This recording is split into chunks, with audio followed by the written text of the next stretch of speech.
Hello guys, how are you all? Hope you all are doing well. Welcome to my channel Management Master Class.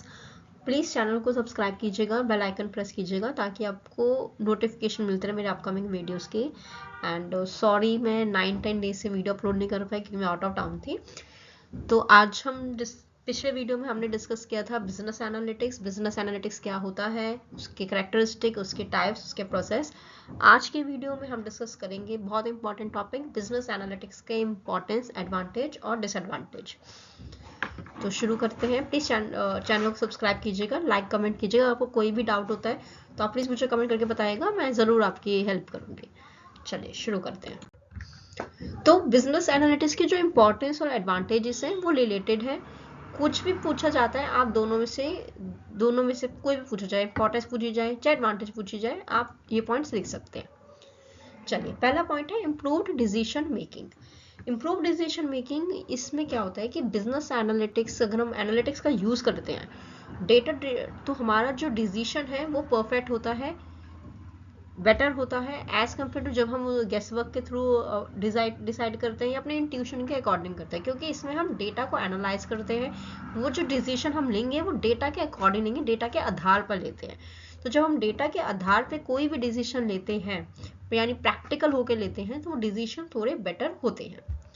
ठीक है, इससे क्या होता है कि जो बिजनेसेस होते हैं, ऑर्गेनाइजेशंस होती हैं, वो स्ट्रैटेजीज बनाते हैं रियल टाइम का डेटा देख के, रियल टाइम इंफॉर्मेशन देख के भी हम लोग बहुत सारी चीज़ें जो हैं स्ट्रैटेजी बनाते हैं, अपने बिजनेस को ग्रोथ कर सकते हैं।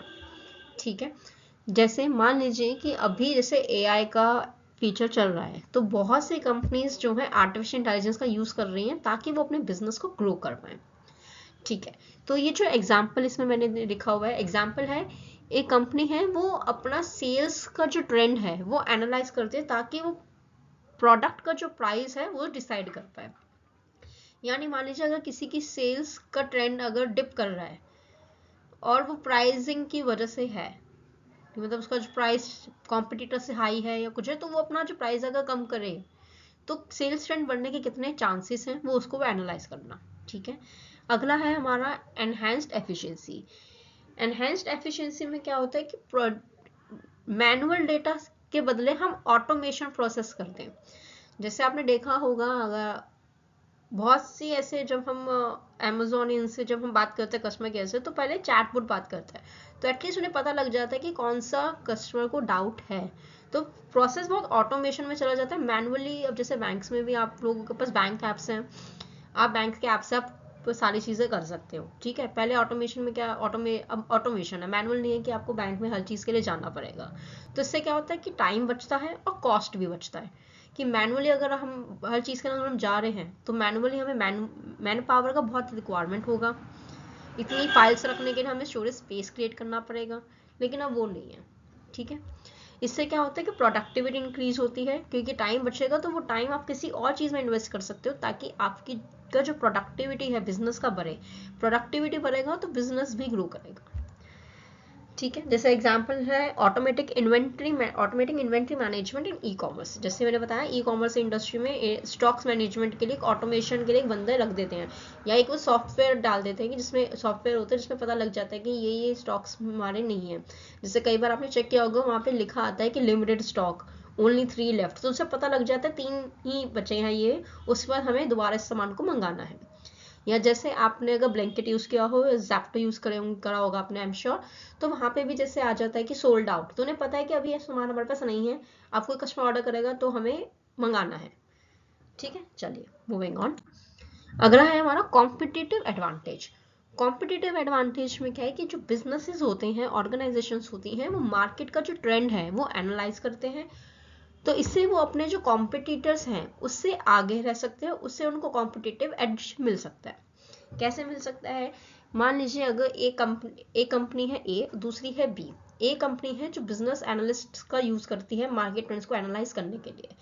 अब जैसे मार्केट में बहुत सारे ट्रेंड्स रोज चेंज होते रहते हैं, ऐसा नहीं है कि अगर मार्केट में कल जो ट्रेंड था वो आज भी हो सकता है चेंज हो जाए। अब एग्जांपल लेते हैं, जैसे वुमेन क्लोथिंग है, पहले सबसे पहले सलवार सूट आते थे, फिर प्लाजोस आते थे, फिर पैंट आए, अब अफगानी, अब कॉर्ड सेट है। तो ये मार्केट का ट्रेंड एनालाइज हुआ ना कि कस्टमर को नया नया चाहिए, नया माल, नया नया प्रोडक्ट चाहिए, नए फीचर्स चाहिए, अब वो उस चीज़ से बोर हो गए हैं। तो मार्केट का वो एनालाइज उन्होंने ट्रेंड किया। लेकिन अगर कोई कोई है दूसरी कंपनी जिसने नहीं किया था मार्केट का ट्रेंड एनालाइज, तो वो अब जाके कर रहा है, जब उसने देखा कि अब मार्केट में इसकी डिमांड, अब बहुत सारे लोग इसको खरीद रहे हैं, वो अब आया है। लेकिन जो लोग ऑलरेडी, जिसने सबसे पहले किया था, मेन एज उसके पास रहेगा कि उसके पास ज़्यादा कस्टमर बेस होगा, तो लोग भी ये सोचेंगे कि इसने पहले से स्टार्ट किया था, इसके पास ज़्यादा नॉलेज होगा, इसे ज़्यादा अच्छी क्वालिटी देगा। ठीक है, चलिए, तो इसमें होता है supports innovation and strategic differentiation. Innovation यानी वो इनोवेटिव अपने आप से कोई क्रिएटिव आइडिया ला रहे हैं। स्ट्रैटेजी डिफरेंशिएशन होता है जिसमें आप कोई ऐसी स्ट्रैटेजी बनाओ जिससे आपको कॉम्पिटिटर से ज़्यादा, कॉम्पिटिटर्स के अगेंस्ट आपको पहले चूज किया जाए कि आप कुछ डिफरेंट कर रहे हो अपने कॉम्पिटिटर्स के अकॉर्डिंग। ठीक है, जैसे अमेजोन का रिकमेंडेशन सिस्टम होता है। रिकमेंडेशन सिस्टम यानी आपने कोई प्रोडक्ट उनसे परचेज किया था, ठीक है, उसी के अकॉर्डिंग आपको रिकमेंडेशन दिखाना है कि इसके साथ आप ये, जैसे मान लीजिए मैंने को टॉप के लिए मैंने उनको ऐड टू कार्ट किया, तो मुझे रिकमेंडेशन नीचे दिखा दें कि साथ आप ये जीन्स ले सकते हो, या आपने देखा होगा ये सैंडल्स हैं, ये ज्वेलरी आइटम है, तो सारी चीज़ें वो दिखा देते हैं कि ताकि अब अगर कस्टमर वो देखे उसको भी ऐड टू कार्ट कर ले। उससे क्या होगा कि कस्टमर वो भी परचेज करेगा, तो उनका सेल्स बढ़ जाएगा। चलिए, अगला है हमारा कस्टमर इंसाइट्स। कस्टमर इंसाइट्स में क्या होता है कि बिजनेस एनालिसिस जो है वो हमें हेल्प करता है कि हम कस्टमर के बिहेवियर और प्रेफरेंस को समझ पाएं, क्योंकि जब हम कोई कस्टमर के बिहेवियर और प्रेफरेंस को जान पाएंगे, समझ पाएंगे, तभी हम उसके अकॉर्डिंग प्रोडक्ट अपना डिज़ाइन कर पाएंगे, तभी हम उसको सेटिस्फाई कर पाएंगे, क्योंकि at the end of day हमारा जो सेल है वो कस्टमर के थ्रू ही होगा।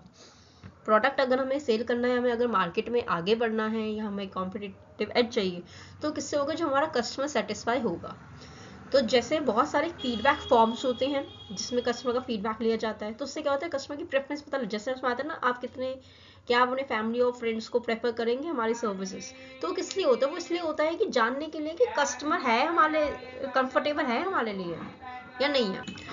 ठीक है, और फिर कस्टमर का प्रेफरेंस कि वो अब क्या परचेज करना चाहता है। जैसे हम अपने सर्च बार में लिखते हैं, फॉर एग्जांपल मैंने लिखा कि गाउन्स फॉर वुमेन स्टाइलिश, तो उन्हें पता लग गया कि कस्टमर का प्रेफरेंस क्या है, गाउन्स, स्टाइलिश गाउन्स, तो वो मुझे वो सब डिटेल्स दिखाएगा। फिर वो पर्सनलाइज, मुझे जो मैंने चेक डाला है सर्च बॉक्स में, उसके हिसाब से मुझे पर्सनलाइज मार्केटिंग होगी। पर्सनलाइज मुझे दिखाएगा कि इस कस्टमर ने डाला गाउन्स, स्टाइलिश गाउन, तो स्टाइलिश गाउन जितनी भी उनके पास रेंज में होंगे वो सारे मुझे दिखा देंगे। एग्जाम्पल है Netflix using viewing data to suggest content.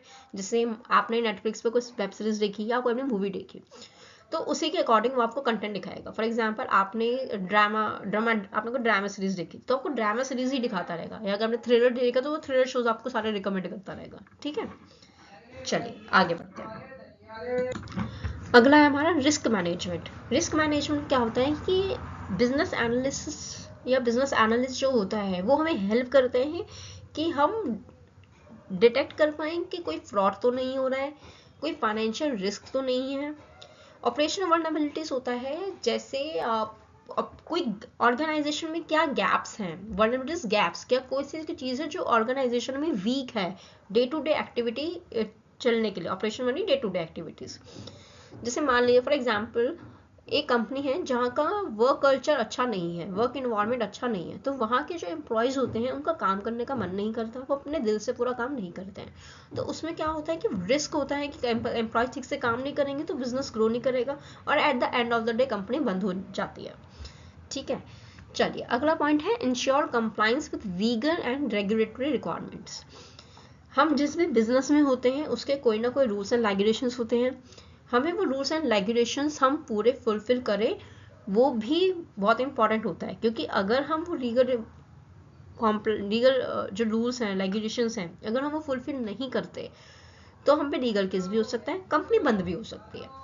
चलिए आगे जो इसका एग्जाम्पल हम देखते हैं। एग्जाम्पल है banks detecting fraudulent transaction with analytics. जैसे अगर आप, जैसे कई बार होता है कि जैसे एक रुपए का आ रहा होता है कि कोई बहुत सेम अमाउंट का ट्रांजेक्शन बार बार होता रहता है, तो बैंक्स को पता लग जाता है फॉरेन ट्रांजेक्शन है, ये अनयूजुअल ट्रांजेक्शन हैं जो इस अकाउंट से मोस्टली नहीं होती हैं।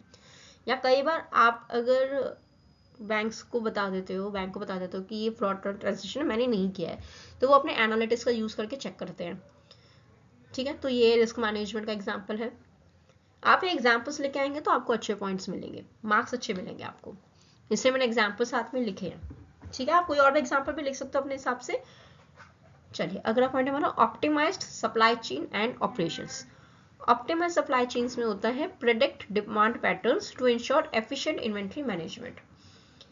इसका मतलब है हम डिमांड के पैटर्न को प्रेडिक्ट करते हैं, फॉरकास्ट करते हैं, ताकि हम इन्वेंट्री, जो हमारे इन्वेंट्री यानी स्टॉक्स, जो भी हमारा स्टॉक है वो हम अच्छे से मैनेज कर पाएँ। ऐसा ना हो कि हम डिमांड हमारे प्रोडक्ट की ज़्यादा है और हमारे पास स्टॉक ही उतना नहीं है। ना तो हमारे पास स्टॉक ओवर स्टॉक हो, ना अंडर स्टॉक हो, ना बहुत ज़्यादा ही हो कि मैं देते हैं डिमांड में स्टॉक इतना ज़्यादा है, परे परे भी वो ख़राब हो जाता है, और इतना कम भी ना हो कि हम अपनी डिमांड ही नहीं फुलफिल कर पा रहे हैं। तो ये बहुत इंपॉर्टेंट होता है कि हम डिमांड प्रेडिक्ट करें कि हमारे प्रोडक्ट की एक्चुअल में डिमांड है क्या और कितनी है, कितने स्केल पे हमें स्टॉक रखने हैं, ताकि जब डिमांड आए हमारे पास सामान हो कि हम कस्टमर को दे दें, ताकि हमारा कोई भी कस्टमर लॉस ना हो। आगे है reduce wastage and improve logistic planning. जैसे मैंने बताया कि वेस्टेज ना हो, ऐसा ना हो कि बहुत ज़्यादा ही हमारे पास सामान है और इतनी हमारे इसकी डिमांड नहीं है अभी करंट में। जैसे मान ली फॉर एग्जांपल अगर विंटर का सीजन चल रहा है, अगर मैं समर के क्लोथ लगा के स्टॉक में रखूंगी तो कोई बेनिफिट नहीं है, वो अगले टाइम पे ही आएगा। हो सकता है पर कोई चूहा काट जाए, कोई कुछ भी हो सकता है ना। तो वेस्टेज नहीं करना है, इतना हमें डिमांड पैटर्न अपना प्रेडिक्ट करना है कि हम स्टॉक मैनेज कर पाए एफिशिएंटली, ना वो ओवर स्टॉक में ना अंडर स्टॉक में, कम भी ना हो और ज़्यादा भी ना, बैलेंस हो। चलिए आगे बढ़ते हैं। आगे हमारा data driven culture. Data driven culture में आता है, इसमें क्या होता है कि ऑर्गेनाइजेशन डिसीजंस लेती हैं फैक्चुअल डेटा के बेसिस पे, जो डेटा एक्चुअल में है, जो फैक्ट्स एंड फिगर्स के अकॉर्डिंग है। अपने इंट्यूशन गेस वैक्सिंग कि हाँ मुझे लग रहा है ऐसा होगा, तो उसके बेसिस पे डिसीजन नहीं लेते हैं, फैक्चुअल डेटा के अकॉर्डिंग डिसीजन लेते हैं। इससे क्या होता है, बिजनेस प्रोसेस में ट्रांसपेरेंसी होती है, हर बंदे को पता होता है कि ये हमारा डेटा है, ये हमारा सेल्स ट्रेंड चल रहा है, इसके अकॉर्डिंग हम मार्केटिंग कैंपेन ये वाला ले रहे हैं, ये वाला हम चूज कर रहे हैं। ठीक है, नेक्स्ट हमारा अडेप्टेबिलिटी एंड इनोवेशन। ये हम हेल्प करता है बिजनेसेस को कि वो मार्केट कंडीशन जैसे चेंज हो रही है उसके अकॉर्डिंग अपने आप को अडेप्ट करें। जैसे अगर आजकल मॉडर्न टेक्नोलॉजी चल रही है, अगर कोई अभी भी पुरानी टेक्नोलॉजी के बेसिस पे काम करेगा तो वो बिजनेस नहीं ग्रो कर पाएगा। तो जो मार्केट चेंज होती रहती है हर दिन, उसके हिसाब से अपने आप को कितना बिजनेस जल्दी अडेप्ट कर लेता है, वो है उसमें हेल्प करते हैं हमारा बिजनेस एनालिसिस। आगे है supports innovation bye identifying trends and new business opportunities. ये सपोर्ट करता है इनोवेशन को, कैसे आइडेंटिफाई करके ट्रेंड्स को, ट्रेंड्स एंड पैटर्न्स क्या चल रहे हैं उसको आइडेंटिफाई करता है, और क्या बिजनेस अपॉर्चुनिटीज मार्केट में आई हैं जो हम ग्रैब कर सकते हैं। फॉर एग्जाम्पल अगर मैं वुमेन क्लोथिंग बनाती थी पहले इंडियन ओनली ट्रेडिशनल, लेकिन अब मुझे पता है कि अब लोग फॉर्मल्स भी पहनते हैं, लोग वन पीस ड्रेस भी पहनते हैं, तो मैं वो वाले भी रखूँ कि मैं ये वाला सेटअप भी मैं कंटिन्यू करूँ, ताकि मेरे को जो मेरा बिजनेस है वो ग्रो करे और मुझे प्रोडक्ट मिले और मुझे सेल्स आए। मुझे उतने प्रोडक्ट्स बनाने पड़ेंगे सारे कि मेरी सेल्स बढ़ती रहे। ठीक है, चलिए अब हम बात करते हैं डिसएडवांटेज। एडवांटेजेस तो बहुत है बिजनेस एनालिटिक्स की, लेकिन डिसएडवांटेज भी होती है। हर चीज़ के प्रॉस एंड कॉन्स दोनों होते हैं। ठीक है, पहला है हाई इम्प्लीमेंटेशन कॉस्ट। अब बिजनेस एनालिटिक्स को इम्प्लीमेंट करने के लिए बहुत कॉस्टिंग, इनिशियल कॉस्ट लगता है, इम्प्लीमेंटेशन कॉस्ट लगता है। जैसे सॉफ्टवेयर बहुत एक्सपेंसिव होते हैं इनके बिजनेस एनालिटिक्स सेट करने के लिए, इंफ्रास्ट्रक्चर ज़्यादा होता है, स्किल्ड प्रोफेशनल, अगर हम स्किल्ड प्रोफेशनल्स नहीं रखेंगे तो कोई बेनिफिट नहीं है बिजनेस एनालिसिस करने का। अगर हम स्किल्ड प्रोफेशनल्स रख रहे हैं तो उतना हमें उन्हें पैकेज देना पड़ेगा, तो ये इम्प्लीमेंटेशन कॉस्ट भी ज़्यादा लगता है। तो जो स्मॉल बिजनेसेस होते हैं या जो स्टार्टअप्स होते हैं वो एडवांस एनालिटिक्स टूल अफोर्ड नहीं कर सकते, या हो सकता है उन्हें उसमें मुश्किल हो, क्योंकि वो अभी स्टार्ट है, वो इतना रिस्क नहीं ले सकते कि वो एडवांस एनालिटिक्स टूल्स लें या ज़्यादा ही स्किल्ड प्रोफेशनल। वो फ्रेशर्स ले सकते हैं इस चीज़ में, लेकिन स्किल्ड जो होते हैं, फ्रेशर्स भी कई बार बहुत स्किल्ड होते हैं, नो डाउट ऑन दैट, लेकिन वो इतने स्किल्स ना रख पाए, क्योंकि जो स्किल्ड प्रोफेशनल होगा उसका वो पैकेज भी उतना ही मांगेगा। ठीक है, तो आपकी कंपनी में नहीं आएगा। चलिए मान लीजिए आपकी कंपनी स्टार्टिंग में है और जो आप स्किल प्रोफेशनल रख रहे हो उसको 20 लाख पर एनम का पैकेज डिमांड कर, और आप ज़्यादा से ज़्यादा 10 लाख दे सकते हैं, तो वो आपके पास नहीं आएगा, आप दूसरा कोई रखोगे। Next is data privacy and security risk. देखो डेटा बहुत सारा होता है, बहुत ज़्यादा डेटा है। इतने सारे डेटा को हैंडल करना साइबर अटैक्स का रिस्क भी होता है, बढ़ जाता है साइबर अटैक्स का रिस्क, और डेटा ब्रीच भी हो सकता है। कैसे बढ़ सकता है साइबर अटैक का रिस्क? अगर आपके पास बहुत सारा डेटा है, अगर साइबर अटैक जो हैकर्स होते हैं वो हैक कर सकते हैं आपका डेटा। मान लीजिए अगर आपको ई कॉमर्स कंपनी में आपके कस्टमर्स का डेटा हैक कर सकते हैं, कस्टमर्स का वो डेटा हैक करेंगे तो कस्टमर्स आपकी कंप्लेंट करेंगे अगर उनको पता चलेगा तो, क्योंकि उनको तो नहीं पता कौन है वो, तो आपको आपके साथ अपना डेटा शेयर कर रहे हैं ना, अपने number, contact number, email ID में भी कस्टमर्स के बहुत कुछ होते हैं। नंबर्स के थ्रू वो बैंक्स के साथ फ्रॉड कर सकते हैं, बैंक का अकाउंट फ्रॉड कर सकते हैं। तो ज़्यादा अमाउंट का डेटा हैंडल करना साइबर टैक्स और डेटा ब्रीच का जो रिस्क है वो बढ़ा देता है। ठीक है, तो ये एक बहुत बड़ा डिसएडवांटेज है। इसका एग्जाम्पल हम देखते हैं। इसका एग्जाम्पल जो मैंने लिखा हुआ है, a company storing customer data must ensure it follows GDPR और डेटा प्रोटेक्शन लॉस। तो जो भी कंपनीज हैं जो कस्टमर का डेटा स्टोर करती हैं, जैसे ई कॉमर्स कंपनी है फॉर एग्जाम्पल, ये अमेजोन मिंत्रा है, इनके पास हमारा डेटा होता है, तो इनकी ड्यूटी है कि ये इंश्योर करें कि वो जो भी डेटा प्रोटेक्शन लॉज हैं या GDPR यानी जनरल डेटा प्रोटेक्शन रेगुलेशन के तहत जो भी रूल्स हैं वो फॉलो करें, ताकि हमारा जो कस्टमर का जो डेटा है वो मिसयूज ना हो और साइबर अटैक्स उन पे अटैक्स ना करें, साइबर अटैक्स ना हो, हैकर्स उनका डेटा यूटिलाइज ना करें गलत वे में। चलिए नेक्स्ट पॉइंट है कॉम्प्लेक्सिटी इन डेटा मैनेजमेंट। तो जो बिजनेसेस होते हैं उनके पास बहुत ज़्यादा डेटा होता है, डेटा स्ट्रक्चर्ड भी होता है, अनस्ट्रक्चर्ड भी होता है। स्ट्रक्चर डेटा वही जो मैंने पिछली बार आपको बताया था वीडियो में, ऑर्गेनाइज, जो डेटा ऑर्गेनाइज होता है एक सीक्वेंस में होता है। अनस्ट्रक्चर्ड डेटा जो अनऑर्गेनाइज्ड है, सीक्वेंस में नहीं है, तो उसके लिए उनको डेटा क्लीन करना और फिर उस डेटा को कंबाइन करना, इंटीग्रेशन इज कंबाइंड, वो डिफिकल्ट होता है। अगला है एग्जाम्पल देखिए, जैसे a retail company using data from multiple sources, website, social media, sales reports में स्ट्रगल विद एक्यूरेसी। अब एक कंपनी है वो डेटा लेती है मल्टीपल सोर्सेस से, उनकी वेबसाइट पे भी डेटा आता है कस्टमर का, सोशल मीडिया से भी आता है, सेल्स रिपोर्ट से भी डेटा आता है। तो वो जो डेटा है उसकी वो एक्यूरेट है या नहीं है, वो उसकी एक्यूरेसी को मेंटेन करना भी बहुत टफ है। अगला है रिक्वायर स्किल्ड प्रोफेशनल्स। जैसे मैंने बताया कि कंपनीज को डेटा एनालिस्ट चाहिए होते हैं, डेटा साइंटिस्ट चाहिए होते हैं, इंफॉर्मेशन टेक्नोलॉजी के एक्सपर्ट्स चाहिए होते हैं, ताकि वो डेटा को मैनेज कर पाए और डेटा को इंटरप्रेट कर पाए। इंटरप्रेट इन द सेंस कि मैं डेटा एनालिस्ट हूँ फॉर एग्जाम्पल, ठीक है, मैं अगर डेटा को मैनेज कर रही हूँ तो मैं उसको अच्छे से इंटरप्रेट करूँ, अच्छे से इन्फॉर्मेशन दे पाऊँ, ताकि जो स्टेक होल्डर्स हैं वो उस डेटा को समझ पाए। तो जो स्किल्ड प्रोफेशनल्स को हायर करना, उसके लिए जैसा मैंने बताया पैकेज अच्छा आपको देना पड़ता है। अगर आप स्किल्ड प्रोफेशनल्स हायर नहीं करते तो जो बिजनेसेस है, हो सकता है आप जो डेटा है वो मिस इंटरप्रेट कर दो, डेटा कह कुछ और रहा है, आप उसे आप वो समझ ही ना पाओ, आप कुछ और इंटरप्रेट कर दो और गलत डिसीजन ले लो, जो बिजनेस के लिए at the end of the day fruitful नहीं है या फ्रूटफुल नहीं था, तो बिजनेस को लॉस हुआ। ठीक है, नेक्स्ट पॉइंट है रेजिस्टेंस टू चेंज। एम्प्लॉयज, कई बार क्या होता है कि एम्प्लॉयज जो होते हैं वो हेजिटेट करते हैं डेटा ड्रिवन डिसीजन में, डेटा के अकॉर्डिंग डिसीजन लेना, ना कि ट्रेडिशनल ना कि वो पहले के तरीके, वो उन्हें लगता है कि पहले के तरीके से डिसीजन लेना सही है, जब वो अपने गेस वर्क से लेते थे कि डेटा के अकॉर्डिंग डिसीजन लेने में हो सकता है वो हिचकें कि नहीं हम तो नहीं कर रहे अडॉप्ट।